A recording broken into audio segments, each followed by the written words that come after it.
नमस्कार दर्शक बंधु आपणकर जदि सिंह राशि होइथाए तेबे आजिर एही कार्यक्रमटी आपणक पई बहुत अधिक गुरुत्वपूर्ण रहिछि कारण एही भिडियो रे आपणकर संपूर्ण मार्च एवं एप्रिल मास केमिति रहिबो कौन परिवर्तन आसिबो आपणक जीवन रे एवं एही जो प्रमुख ग्रह मानक गोचर रे आसीछि महापरिवर्तन ताहा आपणक पई केमिति रहिबो केउ क्षेत्र गुड़िकर अधिक प्रभाव आपणकर आसिबो एही सब विषय रे एही भिडियो रे विस्तृत भाव रे आलोचना करिबा एवं आपणकर राशिटी सिंह हेले मध्य आपणकर नक्षत्र अनुजाई शुभ प्रभाव पड़िबो ना अशुभ प्रभाव पड़िबो एवं सबुठारु बड़ कथा हेउछि कोन रहिछि प्रतिकार जहाँ आपणकर अशुभत्व को दूर करिबारे साहाय्य करिबो एवं शुभाशुभ फल को द्विगुणित करिबो एही भिडियो रे आपणकु जणाइबी।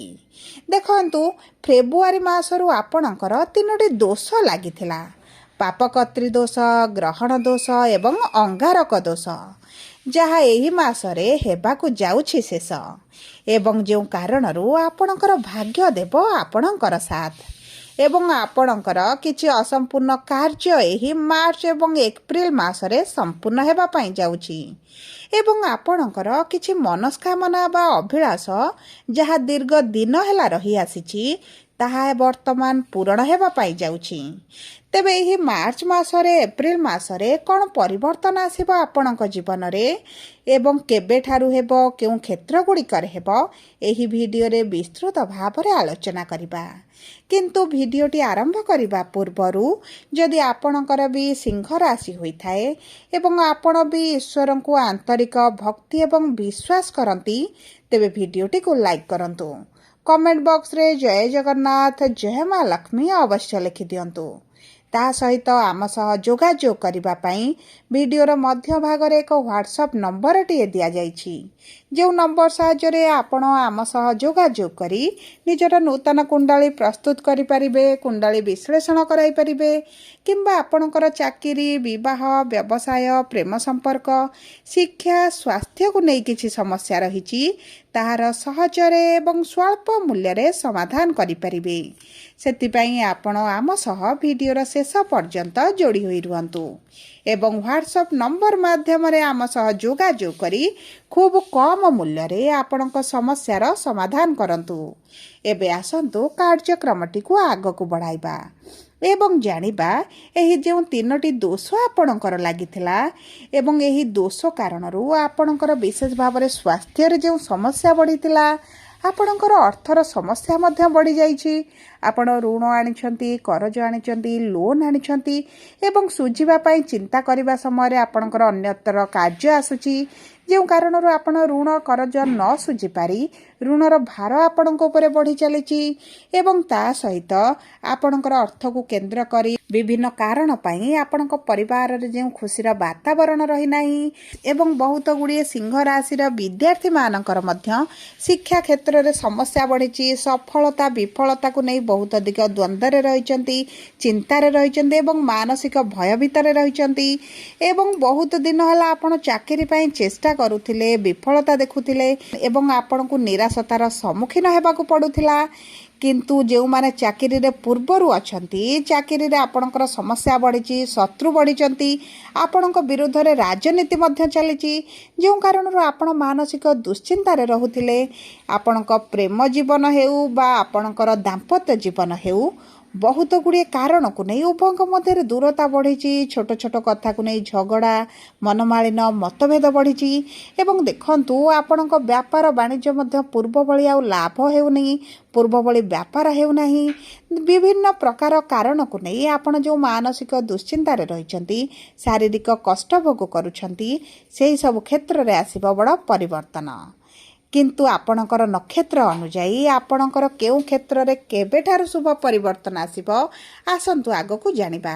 देखंतु सिंह राशि रो तीनोटी नक्षत्र रहिछि मघा सिंह पूर्व फाल्गुनी सिंह एवं उत्तरा फाल्गुनी सिंह राशि सर्वप्रथम जानिबा मघा सिंह राशि रो व्यक्ति विशेषंकर आगकू किभଳି रहइबो समय देखंतु आपणकर नक्षत्र अधिपति हेउछंती केतु एवं केतु विराजमान करिछंती आपणकर राशि रे बा आपणकर लग्न भाव रे ଦେଖନ୍ତୁ କେତୁ ଯେହେତୁ ଆପଣଙ୍କ ଲଗ୍ନରେ ବିରାଜମାନ କରିଥିଲେ, ଆପଣଙ୍କ ସ୍ୱାସ୍ଥ୍ୟରେ ଆପଣ ସମସ୍ୟା ଦେଖୁଥିଲେ, ଆପଣଙ୍କର ବିଭିନ୍ନ ପ୍ରକାର ଅସ୍ଥିଗତ ସମସ୍ୟା ହେଉ, ଆପଣଙ୍କର ବ୍ଲଡ଼ ରିଲେଟେଡ୍ ସମସ୍ୟା ଗୁଡ଼ିକ ବଢ଼ିଯାଇଥିଲା। କିନ୍ତୁ ଆପଣଙ୍କର ଏହିସବୁ ସମସ୍ୟା ଗୁଡ଼ିକ ଦୂର ହୋଇଯିବ।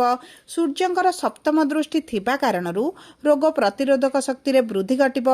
ଆପଣଙ୍କର ଯଦି ପୁରୁଣା ସ୍ୱାସ୍ଥ୍ୟ ସମସ୍ୟା ଆପଣଙ୍କୁ ପୀଡ଼ା ଦେଉଛି, କଷ୍ଟ ଦେଉଛି, ସେଥିରେ ଆପଣ ଧୀରେ ଧୀରେ ଉପଶମ ଅନୁଭବ କରିବେ। କିନ୍ତୁ ଆପଣଙ୍କର ଯେହେତୁ ମଙ୍ଗଳ ସୂର୍ଯ୍ୟ ଏକତ୍ର ଦୃଷ୍ଟି ଦେବେ, ଆପଣଙ୍କର ଚର୍ମ ସମ୍ବନ୍ଧିତ ସମସ୍ୟା କିଛିଟା ଦେଖା ଦେଇପାରେ। ସେଥିପ୍ରତି ଆପଣଙ୍କୁ ଦୃଷ୍ଟି ଦେବାକୁ ପଡ଼ିବ। ତା ସହିତ ଆପଣଙ୍କର ରସ୍ୟାଧିପତି ସପ୍ତମ ଭାବରେ ଥିବାରୁ ଆପଣଙ୍କ ବିବାହ ପାଇଁ ଅତି ପ୍ରବଳ ଯୋଗ ବନୁଛି। ଆପଣଙ୍କର ଯଦି ବିବାହରେ ସମସ୍ୟା ଆସୁଥିଲା, ବିବାହ ହୋଇପାରୁନଥିଲା, ବୟସ ବୃଦ୍ଧି ହେଉଛି କି ଏବଂ ବିଭିନ୍ନ ପ୍ରକାର ବାଧା ବିଘ୍ନ ପାଇଁ ଆପଣଙ୍କର ବିବାହ ଅଧାରେ ଝୁଲି ରହିଛି, ଆଗକୁ ବଢ଼ିପାରୁନାହିଁ, ତେବେ ମଧ୍ୟ ଆପଣଙ୍କର ଚିନ୍ତାର କୌଣସି ବିଷୟ ନାହିଁ। ଆଗାମୀ ମାସ ଗୁଡ଼ିକରେ ଆପଣଙ୍କ ବିବାହ ଠିକ୍ ହୋଇ ରହିପାରେ କିମ୍ବା ଆପଣଙ୍କର ବିବାହ ମଧ୍ୟ ହୋଇପାରେ। ତା ସହିତ ଆପଣଙ୍କ ବୈବାହିକ ଜୀବନରେ ଯେଉଁ ସମସ୍ୟା ଚାଲିଛି, ପତି ପତ୍ନୀଙ୍କ ମଧ୍ୟରେ ଯେଉଁ ଝଗଡ଼ା, ମନମାଳିନ, ମତଭେଦ ଚାଲିଛି, ଏହି ମାର୍ଚ୍ଚ ମାସ 15 ତାରିଖ ପରଠାରୁ ଏହି ସମସ୍ୟା ଗୁଡ଼ିକ ଆପଣଙ୍କର ଦୂର ହୋଇଯିବ। ଆପଣଙ୍କ ଜୀବନସାଥୀଙ୍କ କ୍ୟାରିୟରରେ ଆସିବ ଗ୍ରୋଥ। ଯଦି ଆପଣଙ୍କ ଜୀବନସାଥୀଙ୍କ ସ୍ୱାସ୍ଥ୍ୟରେ ମଧ୍ୟ ସମସ୍ୟା ଥିଲା, ତେବେ ମଧ୍ୟ ଆପଣ ସେଥିରେ ଉନ୍ନତି ଦେଖିବେ। ଏବେ ଆସନ୍ତୁ ଜାଣିବା ପୂର୍ବା ଫାଲ୍ଗୁନୀ ସିଂହ ରାଶି ବା 11/5 ସିଂହ ରାଶିର ଆଗାମୀ ଦିନ ଗୁଡ଼ିକ କିଭଳି ରହିବ। ଦେଖନ୍ତୁ ଆପଣଙ୍କର ନକ୍ଷତ୍ରାଧିପତି ହେଉଛନ୍ତି ଶୁକ୍ର ଏବଂ ଶୁକ୍ର ବିରାଜମାନ କରିଛନ୍ତି ଅଷ୍ଟମ ଭାବରେ। ଶୁକ୍ର ଆପଣଙ୍କର ଦଶମ ଭାବ ଏବଂ ତୃତୀୟ ଭାବର ସ୍ୱାମୀ ଅଟନ୍ତି। ଦେଖନ୍ତୁ ଆପଣଙ୍କ କର୍ମକ୍ଷେତ୍ରରେ ସାଲାରୀ ଇନକ୍ରିମେଣ୍ଟ ହୋଇପାରେ, ପୋଷ୍ଟରେ ପରିବର୍ତ୍ତନ ହୋଇପାରେ, ଆପଣଙ୍କ କ୍ୟାରିୟରରେ ଗ୍ରୋଥ ଦେଖିବେ, ନୂତନ ଚାକିରିର ଆପଣଙ୍କୁ ସୁଯୋଗମାନ ମିଳିବ। ଯଦି ଆପଣ ନୂତନ ବ୍ୟବସାୟ ଆରମ୍ଭ କରିବା ପାଇଁ ଚାହୁଁଛନ୍ତି, ତେବେ ମଧ୍ୟ ଆପଣ ନୂତନ ବ୍ୟବସାୟ ଆରମ୍ଭ କରିପାରନ୍ତି। ସବୁଠାରୁ ବଡ଼ କଥା ହେଉଛି ଆପଣଙ୍କୁ କର୍ମକ୍ଷେତ୍ରରେ ସମ୍ମାନିତ କରାଯିବ, ଆପଣଙ୍କୁ କିଛି ଆୱାର୍ଡ଼ ଦିଆଯାଇପାରେ। ଆପଣଙ୍କ କର୍ମକୁ, ଆପଣଙ୍କ କାର୍ଯ୍ୟ କରିବାର ଶୈଳୀକୁ ବିଭିନ୍ନ ପ୍ରକାର ଆପଣଙ୍କୁ ନିଶ୍ଚିତ ଭାବରେ ଶୁଭ ଖବର ପ୍ରାପ୍ତି ହେବ। ଏବଂ ଦେଖନ୍ତୁ ଯେଉଁ ବ୍ୟକ୍ତିମାନେ ସରକାରୀ ଚାକିରି କରିଥିଲେ, ଆପଣଙ୍କ ପାଇଁ ତ ଅତି ଉତ୍ତମ ସମୟ ରହିଛି। ଆପଣଙ୍କ କ୍ୟାରିୟରରେ ଆପଣ ଗ୍ରୋଥ ଦେଖିବେ। ଏବଂ ଦେଖନ୍ତୁ ଯଦି ଆପଣଙ୍କ ସରକାରଙ୍କ ସମ୍ବନ୍ଧିତ ଆପଣ କିଛି ବ୍ୟବସାୟ କରୁଥିଲେ କିମ୍ବା କାର୍ଯ୍ୟ କରୁଥିଲେ, ତେବେ ମଧ୍ୟ ଆପଣଙ୍କର ସେହି କାର୍ଯ୍ୟ ଗୁଡ଼ିକରେ ଆପଣଙ୍କୁ ସଫଳତା ପ୍ରାପ୍ତି ହେବ। ଯଦି ଆପଣଙ୍କର ସରକାରଙ୍କ ସ୍ତରରେ କିଛି ଅର୍ଥ ଫସିକି ରହିଛି, କିଛି କାର୍ଯ୍ୟ ଫସିକି ରହିଥିଲା, ତେବେ ମଧ୍ୟ ଆପଣ ସେଥିରୁ ବାହାରକୁ ଆସିବେ। ନୂତନ ଡିଲ୍ ଆପଣଙ୍କୁ ମିଳିପାରେ।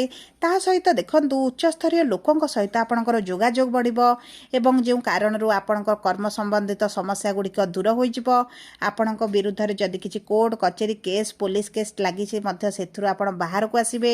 ଏବଂ ବଡ଼ କଥା ହେଉଛି ଯଦି ଆପଣ ଏକ୍ସପୋର୍ଟ ଇମ୍ପୋର୍ଟରେ କାର୍ଯ୍ୟ କରୁଛନ୍ତି, ଅନଲାଇନ୍ କାର୍ଯ୍ୟ କରୁଛନ୍ତି, AI ଫିଲ୍ଡରେ, IT ସେକ୍ଟରରେ ଅଛନ୍ତି, କିମ୍ବା ଆପଣ ଟିଚର ଅଛନ୍ତି, କାଉନସିଲର ଅଛନ୍ତି, ହିଲର ଅଛନ୍ତି, କିମ୍ବା ଆପଣ ଇନଫ୍ଲୁଏନ୍ସର ଅଛନ୍ତି, ତେବେ ମଧ୍ୟ ଆପଣଙ୍କ ଭାଗ୍ୟ ଉଜ୍ଜଳ ହେବ। ଆପଣଙ୍କ କ୍ୟାରିୟରରେ ଗ୍ରୋଥ ଦେଖିବେ ଏବଂ ଆପଣଙ୍କୁ ଆଗକୁ ବଢ଼ିବା ପାଇଁ ବହୁତ ଗୁଡ଼ିଏ ଅପରଚ୍ୟୁନିଟି ମିଳିବ। ଦେଖନ୍ତୁ ତୃତୀୟାଧିପତି ଯେହେତୁ ଶୁକ୍ର ଅଟନ୍ତି ଏବଂ ଶୁକ୍ର କର୍ମର କାରକ ଗ୍ରହ ଶନିଙ୍କ ସହିତ ଅଛନ୍ତି, କର୍ମ ଆପଣଙ୍କ ଭାଗ୍ୟ ସହିତ ସଂଲଗ୍ନ ହୋଇଯିବ। ଯେଉଁ କାରଣରୁ ଆପଣଙ୍କ ଭାଗ୍ୟ ସାଥ ଦେବା ସହିତ ଆପଣଙ୍କ କର୍ମ ବଳରେ ଆପଣ ଆଗକୁ ଆଗକୁ ସଫଳତାର ସିଢ଼ି ଚଢ଼ିବା ଆରମ୍ଭ କରିବେ। ଆପଣଙ୍କର ଆର୍ଥିକ ସ୍ଥିତିରେ ମଧ୍ୟ ମଜବୁତି ଆସିବ। ଆପଣଙ୍କର ଯେଉଁ କରଜ ବଢ଼ିଛି, ଲୋନ୍ ବଢ଼ିଛି, ସେଥିରେ ଆପଣ ଧୀରେ ଧୀରେ ସେଥିରେ ମଧ୍ୟ ଆପଣ ଧୀରେ ଧୀରେ ବାହାରକୁ ବାହାରିବା ଆରମ୍ଭ କରିବେ। ଏବଂ ଆପଣ ଯଦି ବ୍ୟବସାୟ ପାଇଁ ଇନଭେଷ୍ଟର ଖୋଜୁଥିଲେ କିମ୍ବା ଅର୍ଥର ଆବଶ୍ୟକତା ରହିଥିଲା, ତେବେ ମଧ୍ୟ ତାହା ପୂରଣ ହୋଇଯିବ। ଏବେ ଆସନ୍ତୁ ଜାଣିବା ଉତ୍ତରା ଫାଲ୍ଗୁନୀ ସିଂହ ରାଶି ବା 12/5 ସିଂହ ରାଶିର ଆଗାମୀ ଦିନ ଗୁଡ଼ିକ କିଭଳି ରହିବ। ଦେଖନ୍ତୁ ସୂର୍ଯ୍ୟ ହେଉଛନ୍ତି ଆପଣଙ୍କର ନକ୍ଷତ୍ରାଧିପତି ଏବଂ ସୂର୍ଯ୍ୟ ବିରାଜମାନ କରିଛନ୍ତି ସପ୍ତମ ଭାବରେ। ଆପଣଙ୍କର ରାଶିର ମଧ୍ୟ ସ୍ୱାମୀ ଅଟନ୍ତି ସୂର୍ଯ୍ୟ। ତେଣୁକରି ଆପଣଙ୍କ ସ୍ୱାସ୍ଥ୍ୟରେ ପରିବର୍ତ୍ତନ ସହିତ ଆପଣଙ୍କ ବିବାହର ପ୍ରବଳ ଯୋଗ ବନୁଛି। ଆପଣଙ୍କୁ ଶିକ୍ଷା କ୍ଷେତ୍ରରେ ଅତି ସଫଳତା ପ୍ରାପ୍ତ ହେବ। ଯଦି ଆପଣଙ୍କର ଶିକ୍ଷାକୁ ନେଇ ଆପଣ ଚିନ୍ତିତ ଅଛନ୍ତି, ଆପଣଙ୍କର କିଛି ପରୀକ୍ଷା ରହିଛି, ତେବେ ମଧ୍ୟ ଆପଣଙ୍କୁ ଶୁଭଫଳ ପ୍ରାପ୍ତି ହେବ। ଆପଣ ଉଚ୍ଚଶିକ୍ଷା କରିବାର ସୁଯୋଗମାନ ପ୍ରାପ୍ତ କରିବେ। ଯଦି ଆପଣଙ୍କର ପୈତୃକ ସମ୍ପତ୍ତିକୁ ନେଇ କିଛି ସମସ୍ୟା ରହିଥିଲା, ତେବେ ମଧ୍ୟ ଆପଣଙ୍କ ପ୍ରାପ୍ୟ ଆପଣଙ୍କୁ ପ୍ରାପ୍ତ ହେବ। ଆପଣଙ୍କର ପୈତୃକ ସମ୍ପତ୍ତିରେ କୌଣସି ନା କୌଣସି କାରଣକୁ ନେଇ ସମାଧାନ ହୋଇଯିବ। ଯଦି ଆପଣ ଜମି, ଭୂମି, ଯାନ, ବାହନ କିଛି କ୍ରୟ କରିବା ପାଇଁ ଚାହୁଁଥିଲେ, ତେବେ ମଧ୍ୟ ଆପଣଙ୍କୁ ଉତ୍ତମ ଫଳ ପ୍ରାପ୍ତ ହେବ। ଦେଖନ୍ତୁ ଆପଣଙ୍କୁ ସରକାରୀ ସ୍ତରରେ ହେଉ କିମ୍ବା ଅଚାନକ କୌଣସି ନା କୌଣସି ମାଧ୍ୟମରୁ ଧନ ପ୍ରାପ୍ତି ହୋଇଯିବ। ଯଦି ଆପଣଙ୍କର କିଛି ପ୍ରପର୍ଟିକୁ ବିକ୍ରି କରିବା ପାଇଁ ଚାହୁଁଥିଲେ କିନ୍ତୁ ଉଚିତ ମୂଲ୍ୟ ମିଳୁନଥିଲା, ପ୍ରପର୍ଟି ଆପଣ ବିକ୍ରି କରିପାରୁନାହାନ୍ତି, ଦୀର୍ଘ ଦିନ ହୋଇଗଲାଣି, ତେବେ ମଧ୍ୟ ଆପଣଙ୍କର ସେହି ପ୍ରପର୍ଟି ବିକ୍ରି ହୋଇପାରେ। ଆପଣଙ୍କର ବିବାହ ପାଇଁ ମଧ୍ୟ ଅତି ପ୍ରବଳ ଯୋଗ ବନୁଛି। ଯଦି ଆପଣ ବିଦେଶରେ ରହିଛନ୍ତି ତେବେ ଆପଣଙ୍କର ବିଦେଶରେ ମଧ୍ୟ କ୍ୟାରିୟରରେ ଗ୍ରୋଥ୍ ଆସିବ। ଆପଣଙ୍କ ଚାକିରି ହେଉ, ଆପଣଙ୍କ ବ୍ୟବସାୟରେ ହେଉ, ଆପଣଙ୍କୁ ନିଶ୍ଚିତ ଭାବରେ ସଫଳତା ପ୍ରାପ୍ତି ହେବ।